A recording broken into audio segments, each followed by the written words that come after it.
Bonjour à tous, merci de nous avoir rejoints pour mieux ou Bien. Patrice, Christophe, Emma, bonjour à tous les trois. Bonjour Michel, bonjour tout le monde. Bonjour monsieur. Patrice, on va parler un peu de sang. Oui, de donner son sang, on n'y pense pas forcément, on n'y pense pas assez, et pourtant, le rapport entre le service rendu et l'effort que ça demande est infini. Je vais vous dire pourquoi et comment on donne son sang. Emma. Patrice nous dit qu'on n'y pense pas forcément. Moi, je dis que quand on y pense, parfois, ça fait peur ou alors ça pose plein de questions. Est-ce qu'on peut être donneur? Jusqu'à quel âge? Est-ce que ça fait mal? Eh ben, on va essayer de répondre à toutes ces questions. Coach Cricri. Et une question supplémentaire, on va essayer de voir si on peut être sportif et donner son sang régulièrement. Beaucoup hésitent, craignent d'être fatigués, que ça ait des incidences sur leur performance. On va essayer de, comme dirait Emma, de démêler un peu le vrai du faux de tout ça. Très Voilà. bien, donc vous l'avez compris, on va beaucoup parler du sang dans cette émission. Nous sommes le 14 juin, c'est la journée mondiale des donneurs du sang. Alors pourquoi cette période? Eh bien parce que l'été, c'est toujours une période délicate pour les réserves de sang. On rappelle qu'1 million de patients, 1 million de personnes sont soignées chaque année grâce aux dons de sang et que les réserves ne tiennent parfois que quelques jours. Alors on pense souvent que le don de sang, ça concerne seulement les autres, jusqu'au jour où vous en avez besoin ou un proche. Et on va en parler avec notre invité, le docteur Cyria Laperche. Bonjour. Bonjour Michel, bonjour à tous. Merci beaucoup d'avoir accepté notre invitation. Vous êtes directrice médicale de l'établissement français du sang. Alors comment se porte le don de sang aujourd'hui en France ? Alors je dois dire qu'à date, les stocks sont un petit peu tendus, notamment en globules rouges, parce que le mois de mai a été un mois assez particulier avec de nombreux ponts. Et en plus, comme vous le savez, nous avons subi une canicule assez exceptionnelle qui fait que les donneurs sont restés chez eux et ne sont pas venus donner.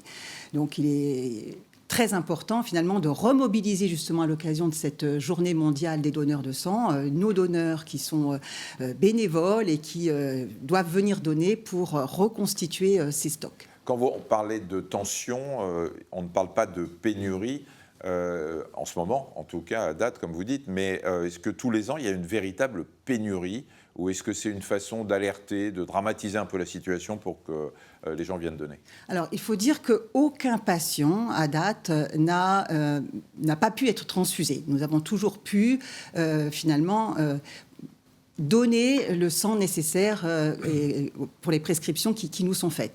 Mais il faut bien comprendre qu'il y a certains produits, notamment les plaquettes, qui n'ont une durée de vie que de 7 jours. Donc les stocks, finalement, doivent être renouvelés de manière continue. En revanche, c'est vrai que les globules rouges, qui ont une durée de vie 42 jours, nous permettent de constituer des stocks sur un peu plus le long terme. Donc je pense que ces stocks, nous sommes très attentifs aux stocks et nous anticipons finalement les besoins qui pourraient être...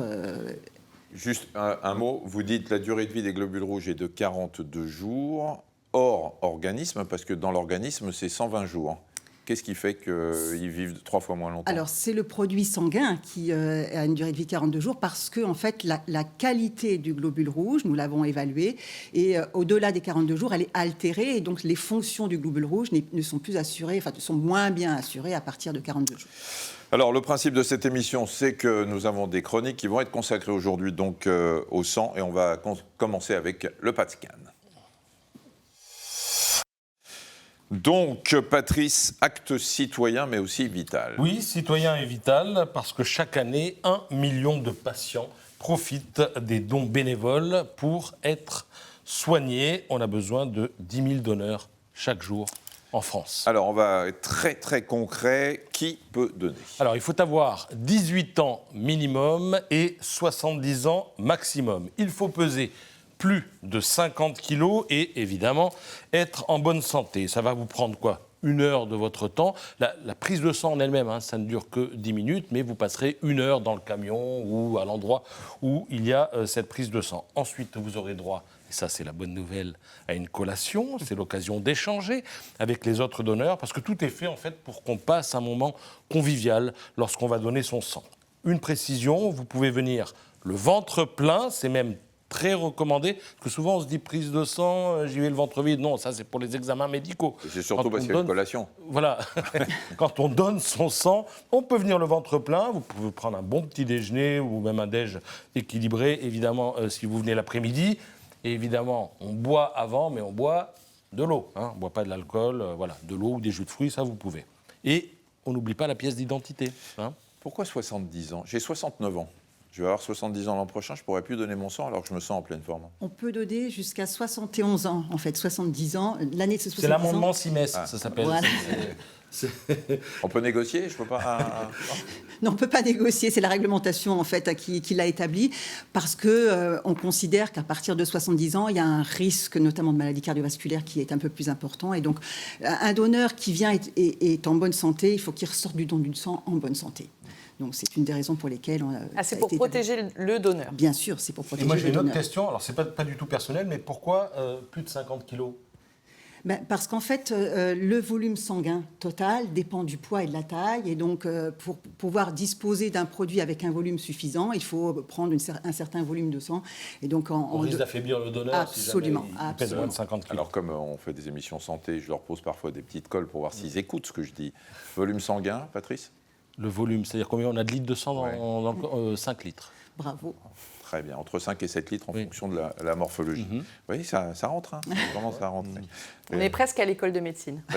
La substance grise, Patrice? Dans les neurones. Oui, ce sont les neurones. Oui. Très Je pose la bien. question tous les Contrairement jours, à la savoir. Contrairement à la substance, Substance blanche qui est entre les neurones. non. Non. Ce sont les axones. Ce sont les axones. Ce qui relie les neurones. C'est ce qui relie Voilà. les neurones. Voilà. Pas, C'est entre, ouais, forcément, non, à un moment. Non, mais c'est pas l'air qu'il y a autour. c'est pas mal. Oui, C'est quand même pas mal. Alors, revenons au sang. Il y a des contre-indications. Alors, si vous avez eu de la fièvre, avoir de la fièvre, c'est plus de 38 degrés, on va dire. Dans les 2 semaines qui précèdent la date du don, vous passez votre tour.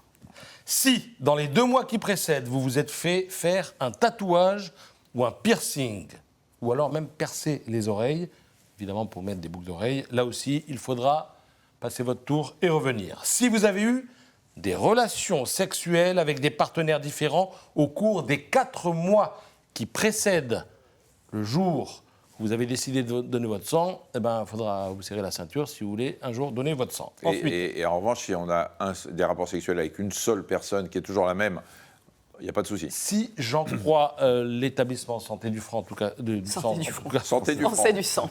Alors, nous avons aussi des petits soucis parfois de prononciation. prononciation.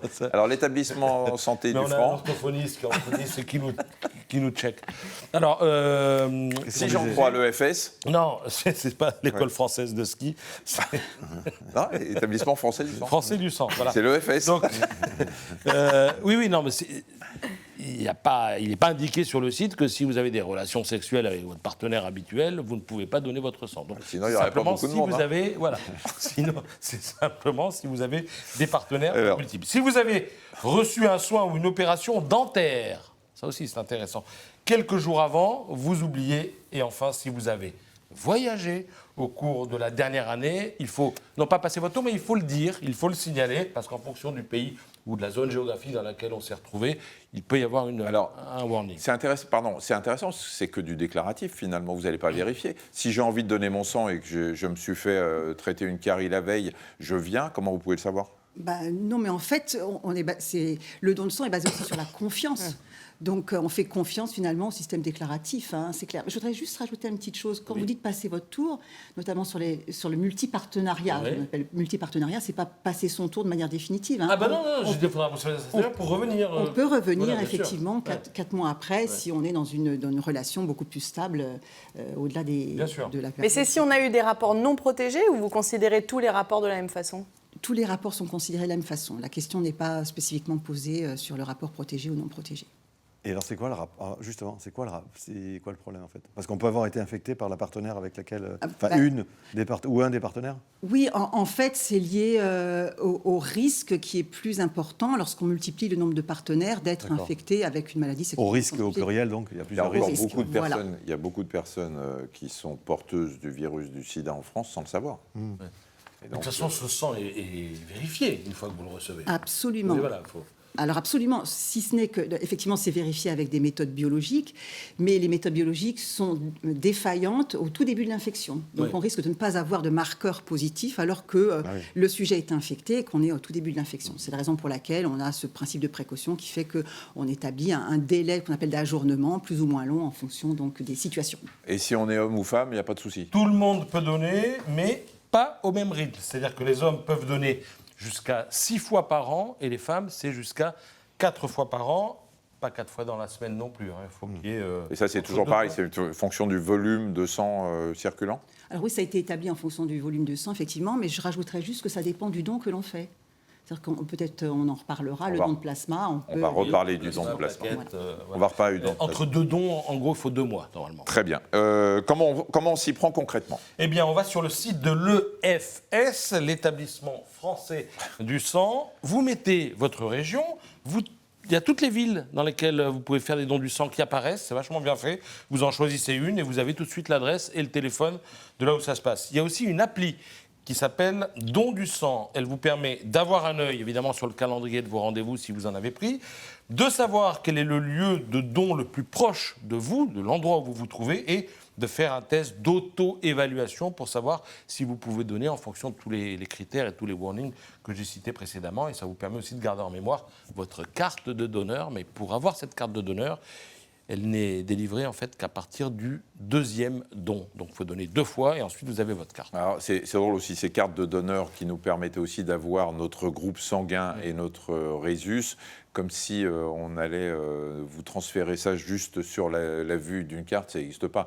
Pour rassurer aussi les gens, quand on a un problème, on a une grosse hémorragie, qu'il faut faire une transfusion, on a immédiatement un test réalisé par le SAMU ou par les gens qui doivent vous faire une transfusion pour avoir le groupe sanguin. Oui, absolument, c'est recontrôlé avant chaque transfusion. Et puis dans des cas vraiment extrêmes d'urgence vitale, on peut être amené à transfuser du sang O négatif. Voilà, O négatif. Qui est universel, c'est ça? Ouais.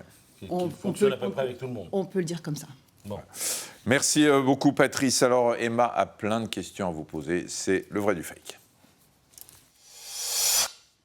Oui, moi je me fais le relais d'idées reçues qui peuvent circuler et on va profiter de votre présence pour faire la lumière. La première idée, c'est que donner son sang générerait de la fatigue pendant quelques jours. Est-ce que c'est vrai? Est-ce que c'est faux? Alors, c'est plutôt faux. C'est-à-dire qu'en fait, effectivement, après un don de sang, on peut ressentir une certaine fatigue, mais juste à l'issue, on récupère très très vite. En 2 heures, on va très très bien. Notamment grâce à la petite collation dont nous parlait Patrice. Absolument. Le sang sert uniquement pour les victimes d'hémorragie. Vrai ou faux? C'est faux. On peut effectivement avoir à transfuser des produits sanguins dans le cadre de pathologies chroniques, les cancers, ou bien... voilà, donc effectivement toutes les hémorragies, mais aussi lorsqu'on manque finalement de plaquettes ou de globules rouges, on est amené à transfuser ces produits pour les sujets qui effectivement en manquent. Les plaquettes étant les cellules de la coagulation, s'il y a des gens qui ont des problèmes de plaquettes, on peut être amené à leur sang qui saigne. On peut être amené à leur transfuser uniquement les plaquettes qui manquent. Et à partir du moment où on a reçu un produit du sang, est-ce qu'on peut malgré tout être donneur ou est-ce qu'on n'a plus le droit de donner? On n'a plus le droit de donner. Donc c'est vrai que c'est une contre-indication qui est aussi réglementaire et en fait qui est liée au fait que il y a quelques décennies, on pensait qu'il existait il pourrait encore en exister des pathologies infectieuses dites émergentes qui seraient transmises par la transfusion. Et donc de manière à rompre finalement le cycle de la transmission par la transfusion, il a été décidé donc d'exclure les patients qui avaient été transfusés au préalable du don du sang. Une question en lien avec nos modes de vie. Est-ce que les végétariens peuvent donner? Absolument, ils peuvent donner.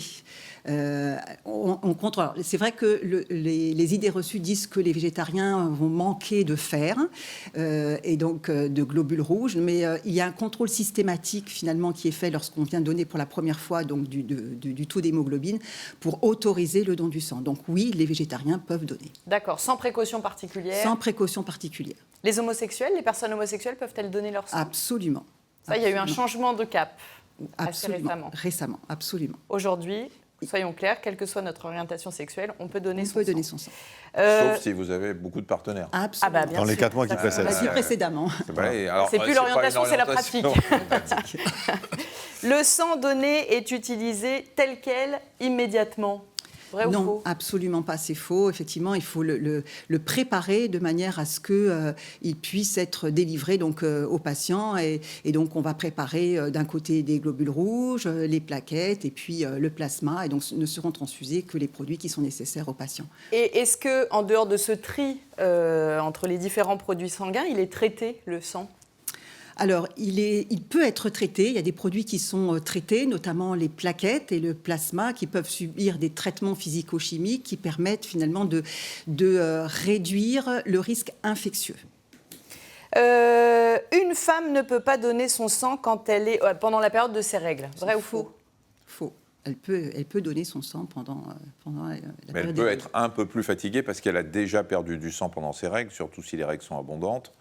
Donner son sang, c'est peut-être pas hyper recommandé à ce moment-là. C'est pas recommandé, mais elle peut le faire. Si elle le souhaite, elle peut donner son sang. Si elle a pris rendez-vous, par exemple, à ce moment-là, elle peut tout à fait se présenter au don du sang pour donner. Et si c'est le cas, est-ce que vous avez des recommandations particulières? Est-ce qu'il faudrait boire davantage, par exemple, pour mieux préparer ce don?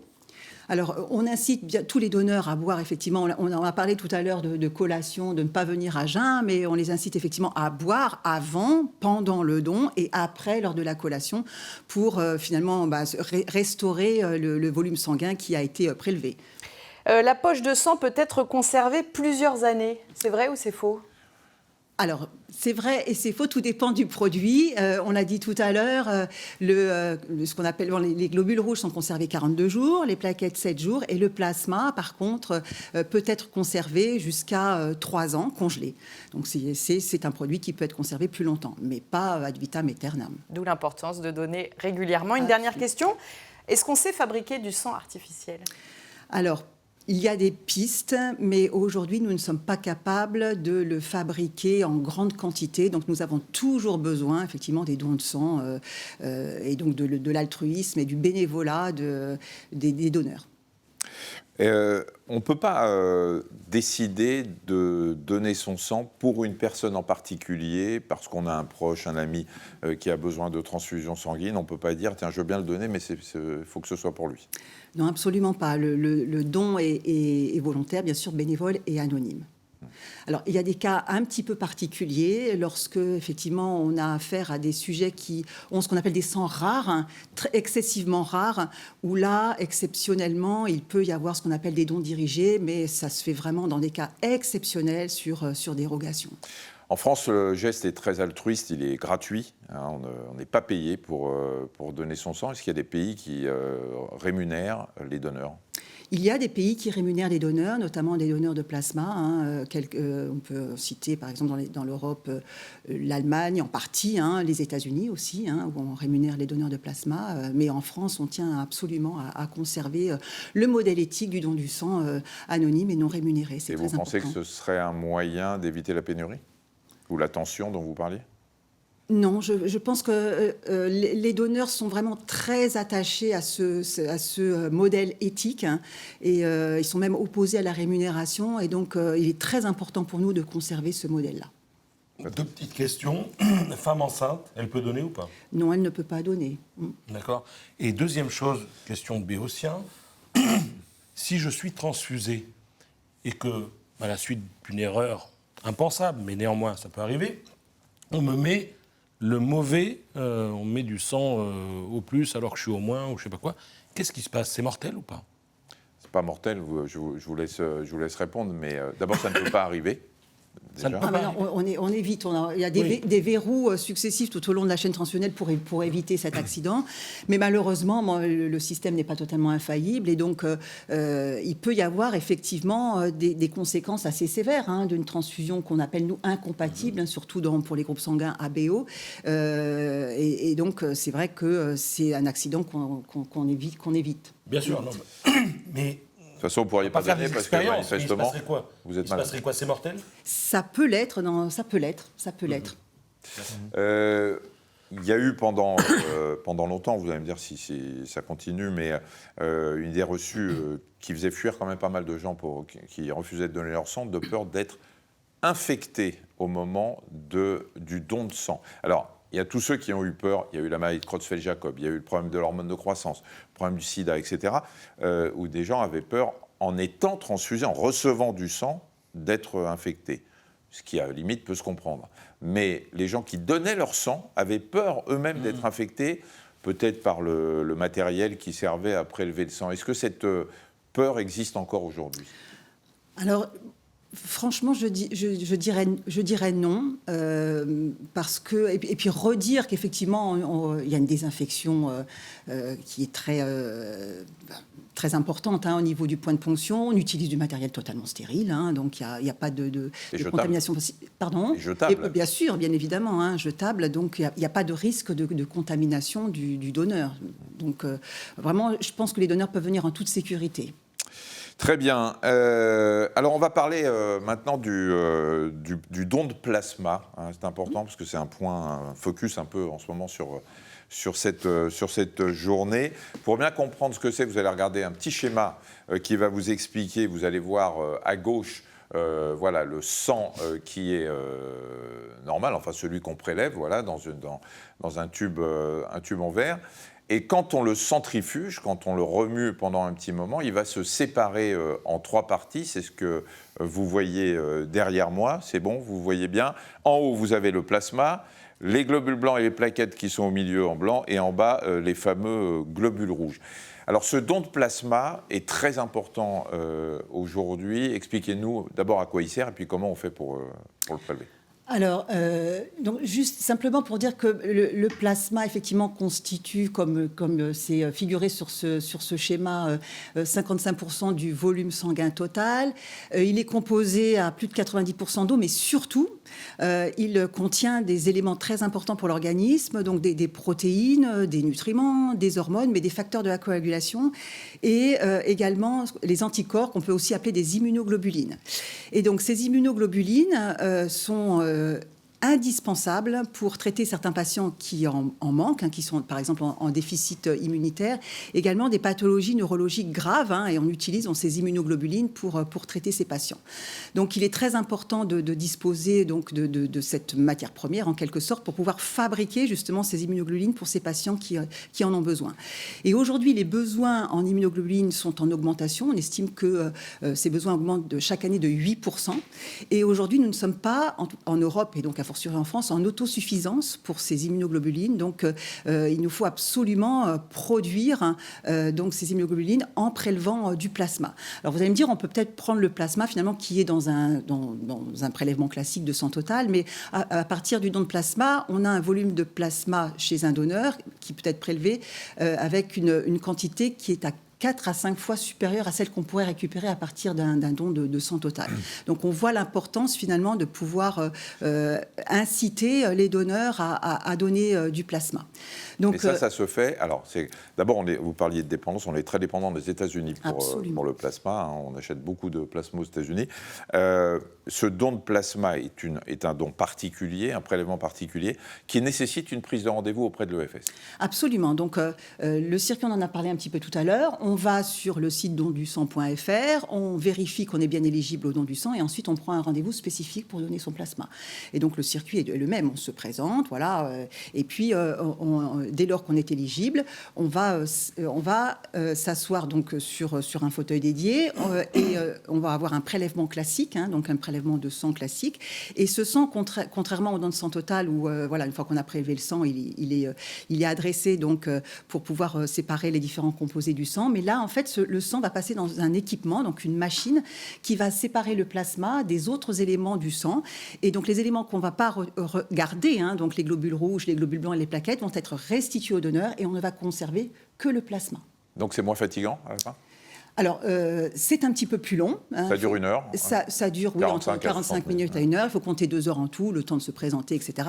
La collation, donc après le don, qui est très importante, bien évidemment, bien boire, etc.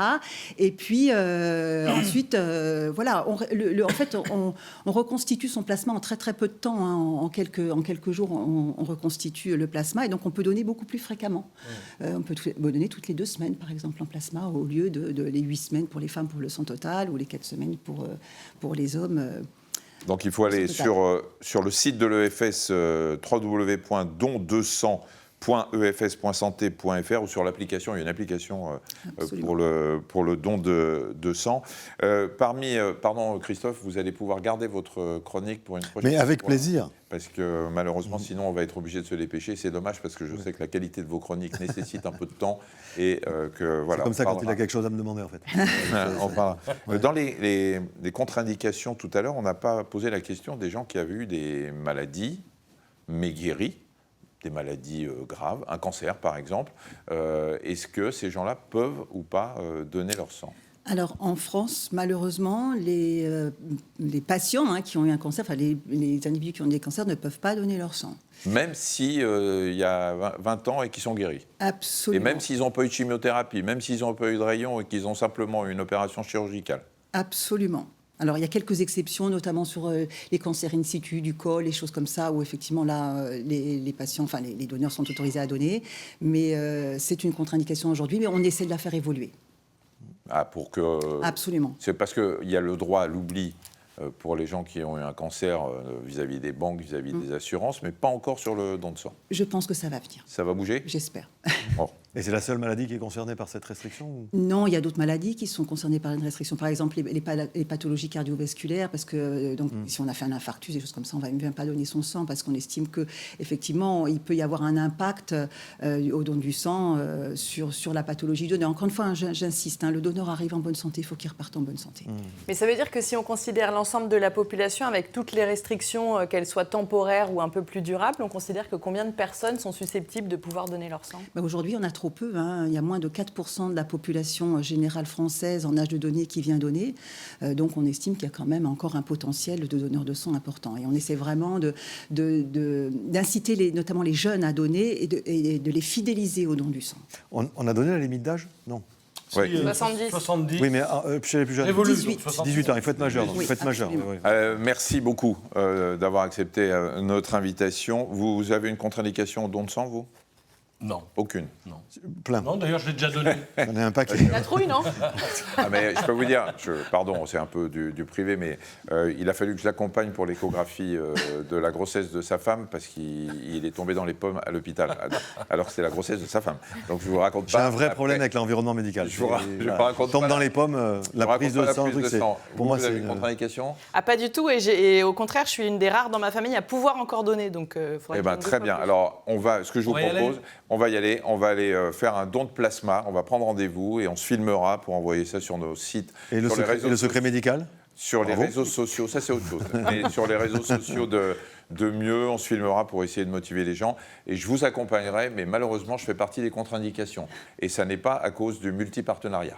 Voilà. Donc merci beaucoup. Merci à vous. Et vous l'avez compris, il faut donner son sang, on compte sur vous. À bientôt pour un nouveau mieux. Bien. Ciao.